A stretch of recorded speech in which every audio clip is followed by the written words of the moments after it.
Assalamualaikum warahmatullahi wabarakatuh. Perkenalkan, nama saya Arya Permana dengan NIM 215720003. Kali ini saya akan menjelaskan materi pertama tentang analisis kasus korupsi terkenal di Indonesia.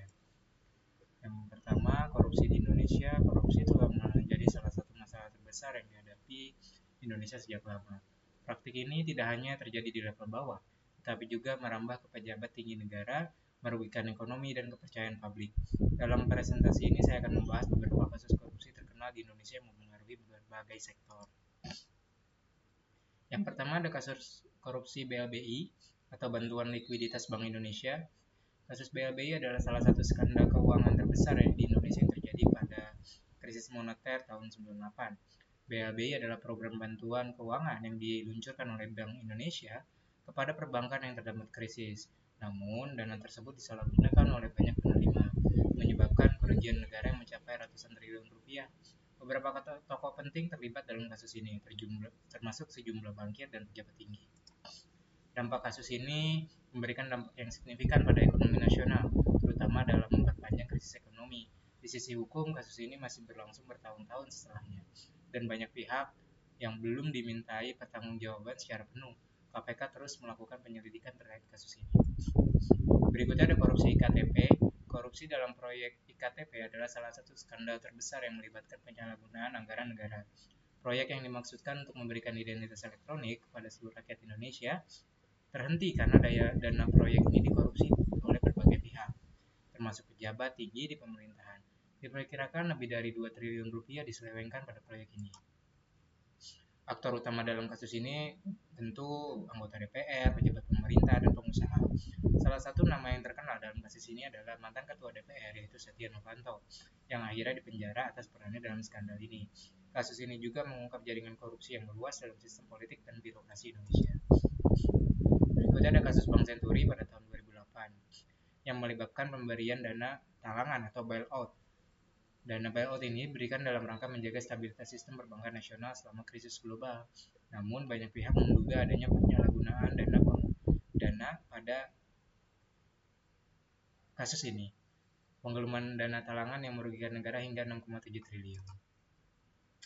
Implikasi politik kasus Bank Senturi tidak hanya berdampak pada sektor keuangan, tapi juga mengguncang politik nasional.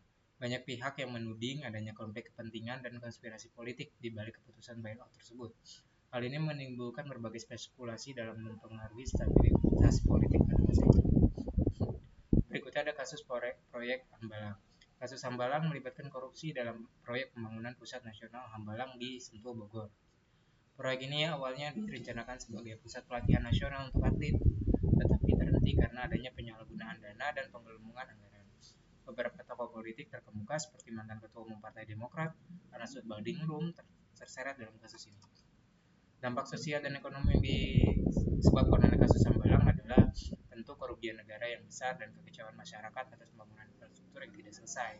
Proyek ini juga mencoreng reputasi pemerintahan kala itu dan membuka mata publik terhadap besarnya pengaruh korupsi di sektor infrastruktur.